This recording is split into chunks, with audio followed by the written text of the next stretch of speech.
Okay, so this is a short video on the basic mechanics of inheritance in C++. So let's suppose that Johnny has a car consignment lot where he sells different types of vehicles, cars, trucks, boats, whatever.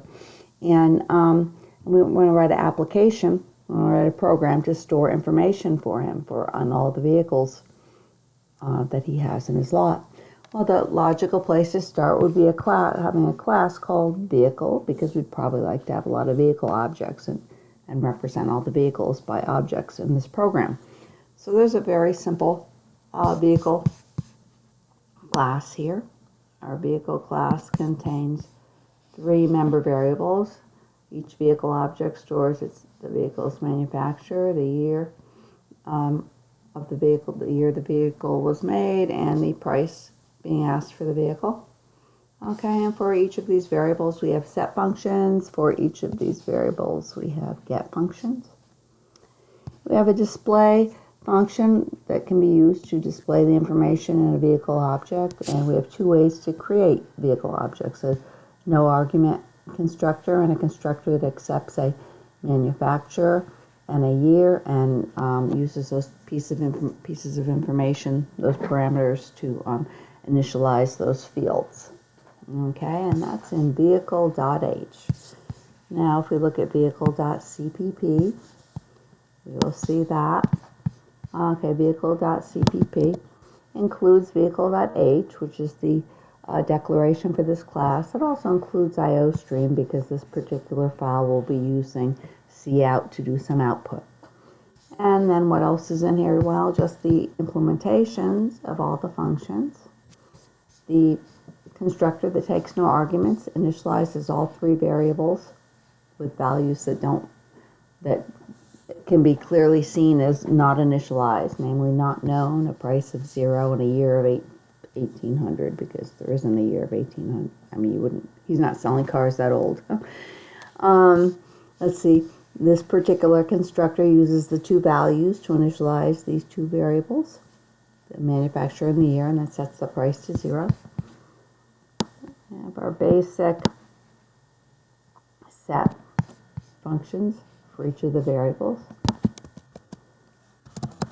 And we have our access functions for each of the variables, so that the value of any of the variables can be accessed from outside the object. And we have the display function. And again, what the display function does is just prints out the manufacturer, year, and price for a particular vehicle. Okay.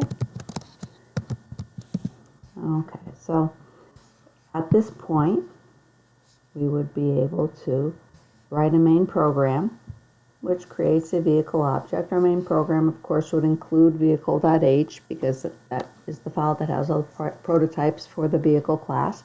So if the main is using the vehicle class, it would have to include that file. And so here I'm creating an object using the constructor that accepts a manufacturer and a year, and then displaying that object. So let's see if this much works so far.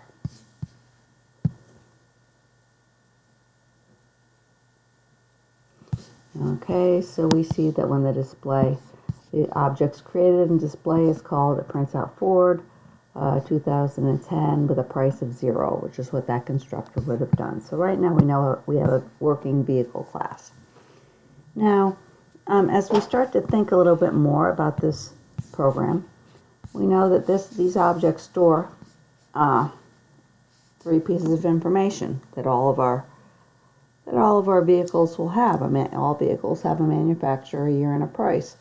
But depending on the type of vehicle, there are other types of information we might want to store. If the vehicle's a car, we might want to store how many doors the car has, whether it's a 2-door or a 4-door. If the vehicle is a car, we might want to store whether it's a convertible or not. If the vehicle is a truck, we might want to store whether the vehicle has a tow package on it or not, that information. We might want to store whether the truck comes with a full-size bed or a short bed. So depending on the type of vehicle, there are different pieces of information we might want to store. So we could go on to add member variables for all those pieces of information right here, but then that would actually make the vehicle class and a vehicle object pretty huge with a lot of variables, and they wouldn't all be being used for all vehicles.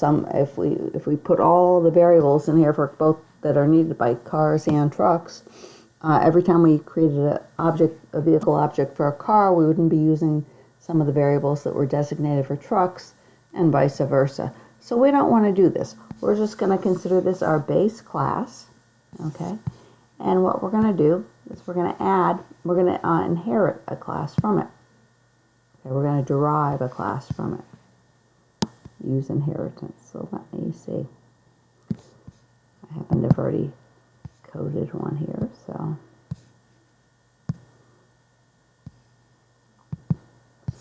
So I'm going to code a class for cars. So if I wanted to create an object just to store cars, that's what my car class is going to be used for. Okay. Now, let's see. I want to look at this file first, actually. Okay. So my car class doesn't just say class car open close curly brace. It says class car : public vehicle.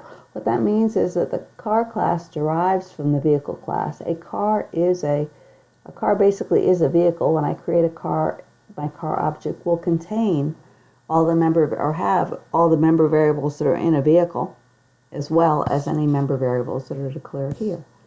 And within this car class, I will have access to anything that is declared to be public in vehicle. Okay.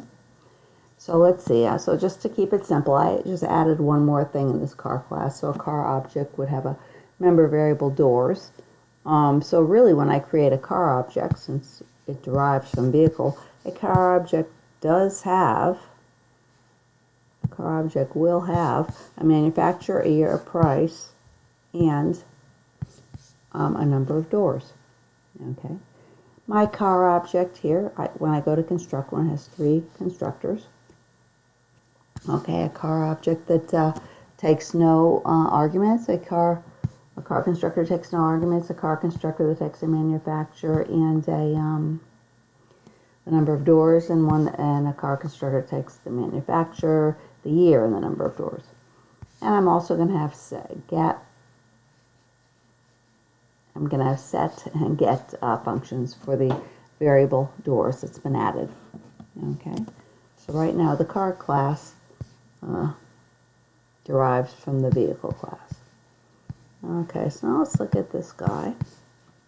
Okay, and before we start to look at that, let's just look right here and see, okay, what do we have? Well, just like when we coded vehicle.cpp and we had to include vehicle.h, when I'm coding car.cpp, which is the class containing the function definitions for car, I have to include car.h, because again, car.h contains all the prototypes for these functions. So before I define the functions, C++ has to know something about cars.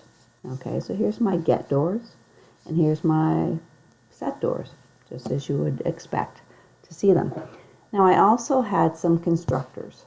Okay, so let's look at the first one. I also had a constructor that takes no arguments. And a constructor always, okay, a constructor of a derived object is the same as a constructor of any object. Its job is to initialize the member variables. So the job of this particular constructor is to initialize the doors, the manufacturers, the year, and the price. Okay, and that's what I'm trying to do here. No information was passed in, so I'm just going to call the manufacturer unknown. My default would be 4 doors. It might be better to initialize that at 0. On my year, 1800, price at 0. In other words, I'm using values that make it clear that these have not been set yet. Okay. Now, as you notice, there's little red squiggly lines on here. And if I look, it's telling me, let's see, it's telling me string vehicle manufacturer. Let's see. My error is that this variable is inaccessible.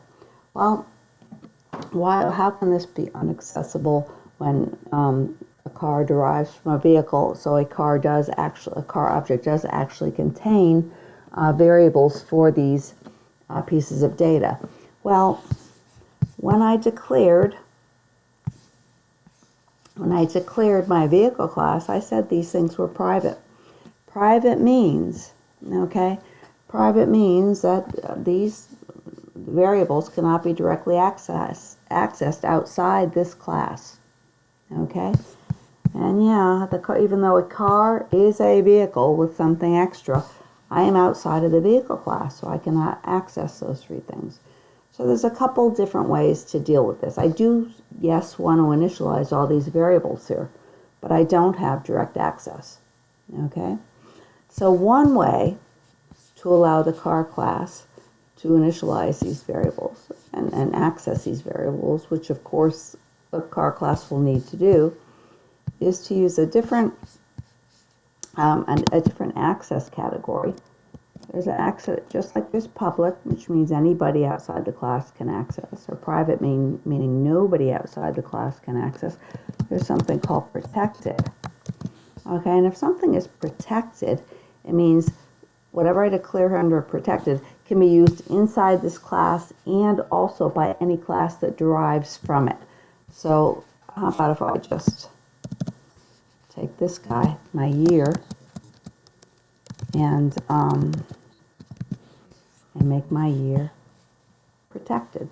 Okay, this isn't going to change anything in the CPP file. All this means is that this variable can be accessed outside of this class by any class that derives from it. And now, if we look back at this constructor that we're looking at, we see we no longer have an error on the year initialization. Okay, because it's protected, and so since it was protected and cars deriving from the vehicle class, their access is permitted. Now that's great. And so if initially you're designing something and you know that the class that you're designing is being set up as a base class to be derived from, it would make sense to make your variables that are going to be need to be accessed by your derived classes. Make them protected, as I just did. There's another way to do this as well. Sometimes you're deriving from something from a class that you didn't write or that you can't go back in and modify. Like say I want to derive from vehicle, but I didn't write vehicle, and manufacturer is protected. So how can I access that particular or set that particular variable in my new object? Well, if I look at the vehicle class again, remember a car class does have access to anything that's public in the vehicle class definition, and I have a function called set manufacturer or set manu that is public. So I actually could have just called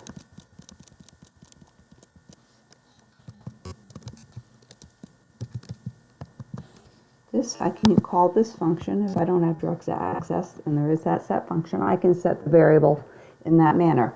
Notice I'm calling set manu without providing a vehicle object because, well, a car is a vehicle. A car is being created, so a vehicle is being created, and set manufacturer sets the manufacturer in that new object. Okay, and I'm going to do my price that way as well. So there are a couple choices of how to handle this situation depending on whether you were or are the author of the base class or not. Okay, I can always just call a public function to handle the assignment for me, or if I have direct access through protected, I can work on it that way. Okay, so that's one constructor. Let's see what we have down here.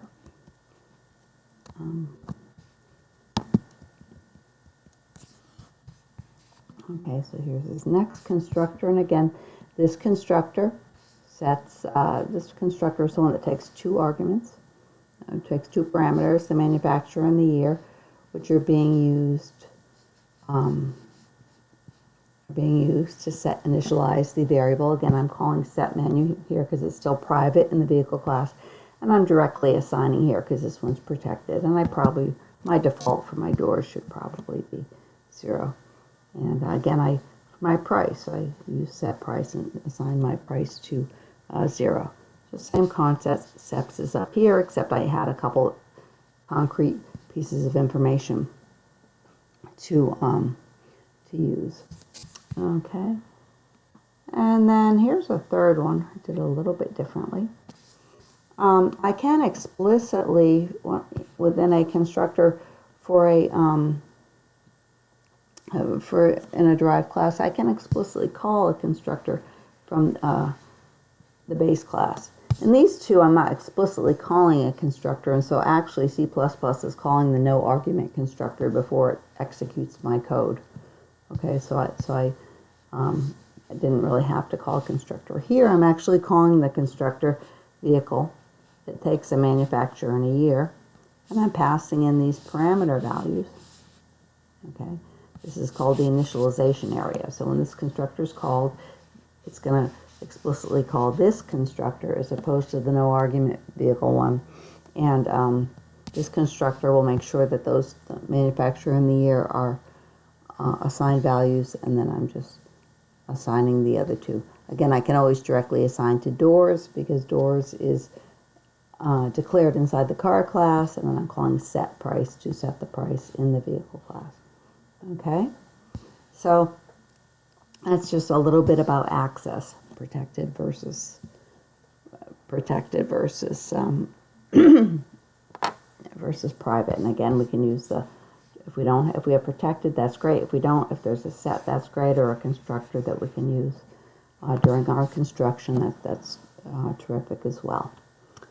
Okay, so now I have two classes. I could go on to code a truck class as well. And my truck class might look a lot like this one, class, truck, public vehicle. I'd probably have different variables here, like maybe a bool. Is there a tow package? Maybe a double the size of the bed, whatever information I wanted to store in addition for a truck, and then I'd provide constructors for that truck and access as I want for the truck as well. But it would be the same as what we just did, other than I'd be dealing with different variables. So let's go on and look at the main here a little bit with our car now. Okay, now I've created a vehicle and displayed it.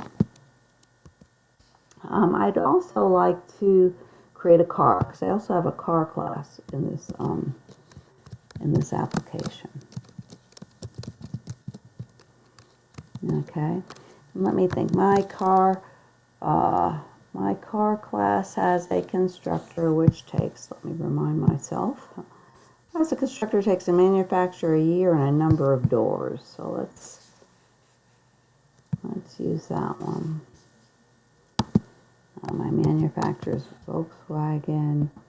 My year is 2015, and the number of doors is 2. Okay. Now, right now, I'm getting a little squiggly line on car, because remember, at this point, I have 5 different files, and C++ just looks at one CPP file at a time and compiles it.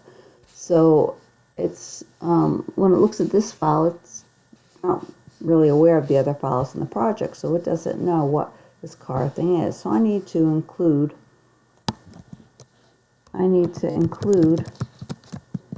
car.h, okay, and that will get rid of my squiggly brace there, because the compiler now knows what the car is. Now, if you think about it, and you do need to pay attention to these things, car.h includes vehicle.h. It had to, because it was deriving from vehicle, and the compiler needed to know what a vehicle was. So remember, these includes are like a cut and a paste, right? So when it says include this file, it's as if that file is pasted right up there. So it's as if car.h contains the information from vehicle.h. So here in my main, if I'm including car.h, I don't need to include vehicle.h because it's already there. And actually, it could cause me some problems. I could actually get some duplicate. It could tell me that I'm declaring things twice, because it would be as if vehicle.h was included twice. Okay, so let's see, I created a car object, and the car class and car objects, with car objects I'm allowed to use anything that's public within the vehicle class. And what is public within the vehicle class? This method, this function display. So I'm going to, and again, a car is a vehicle, so I can also use the vehicle function here.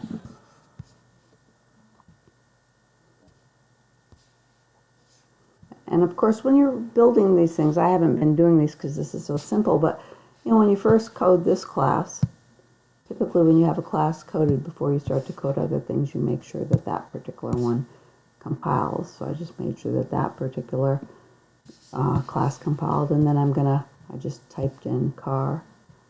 I want to make sure that that compiles. And then now I know the pieces that are all being used by the car, by the main, are all syntactically correct. So I'm gonna start this and see what happens.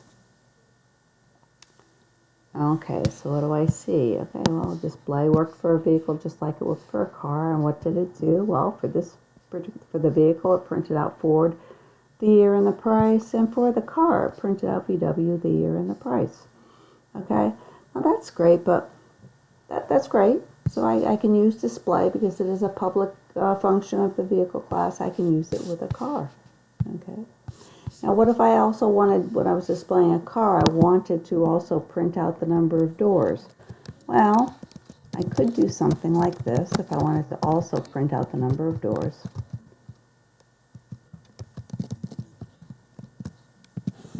Okay. Oops, I didn't, and I'm doing input and output here, so I better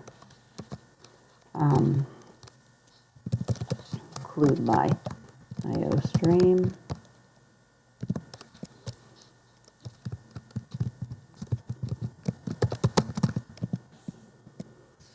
Okay, and so now if I run this, let's try to keep it neat. Now if I run this, I should see the same information with the number of doors printed as well. I probably should have printed some words, but there's my number of doors there, because this did a couple end of lines there, and then it was my 2 for my doors. So I was able to print out the number of doors. Okay, and that's great. But you know what? It probably, a display that is being applied to a car, a display function that's being applied to a car object, it would really be great if it displayed the number of doors as well, if it displayed all the information about a car. So again, I can get that information out by calling get doors and doing this myself, but something that would have been simpler would have been in my car class if I had also had a function called display. Okay, and since this particular function, type is deriving from vehicle, and I'm giving the same signature that I have in the vehicle class. Okay, what I'm actually doing is coding a function that overrides the function that's provided by the vehicle class. In other words, right now, before I even code this function, I am able to call display with a car object, right? So the car object actually does have a display, and I'm providing another function by the same name. So this one is going to take the place or override or be used instead when of the display that's provided by the employee class. I'm sorry, for the vehicle class. So here, let me code this.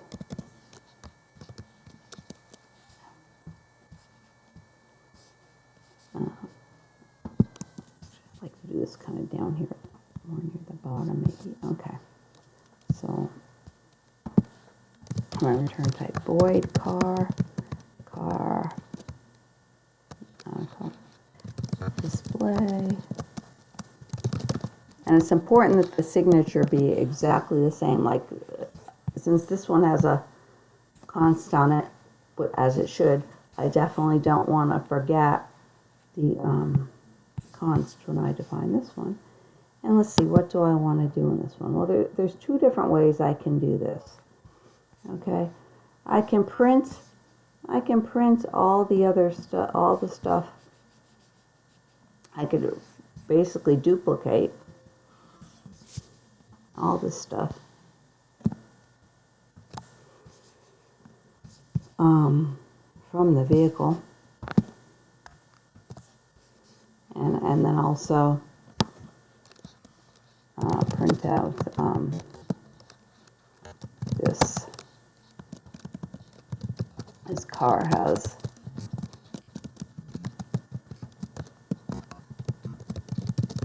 doors. Okay, I can do that. Okay, and that will be is kind of what I really want to do.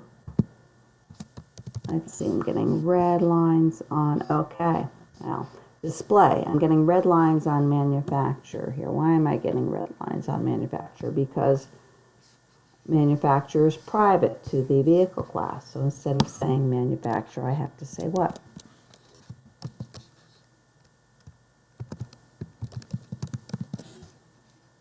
Get manu, which was the get function for that particular object, for that particular field of the vehicle class. It's private, so I can't access it directly from within the car class, but I can call get manu to get it. Same thing, I don't have a problem with year because it was protected, but I have a problem with price because that's private to the vehicle class, so I have to say get price. Okay, so that handles those little red squigglies. I have a red squiggly here because, well, let's see, because I'm doing, again, some I/O here, and so I'm going to need to include I/O stream and have access to that.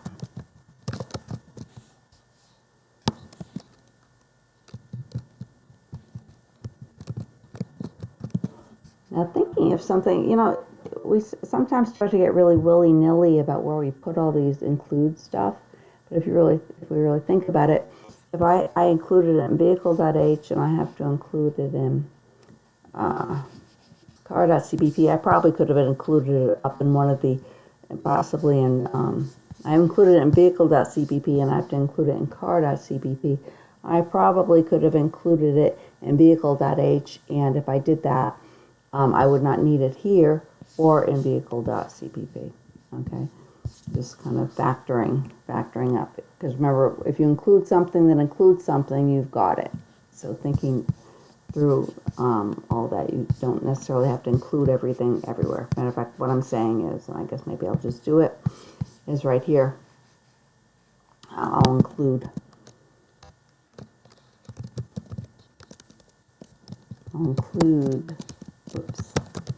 I/O stream.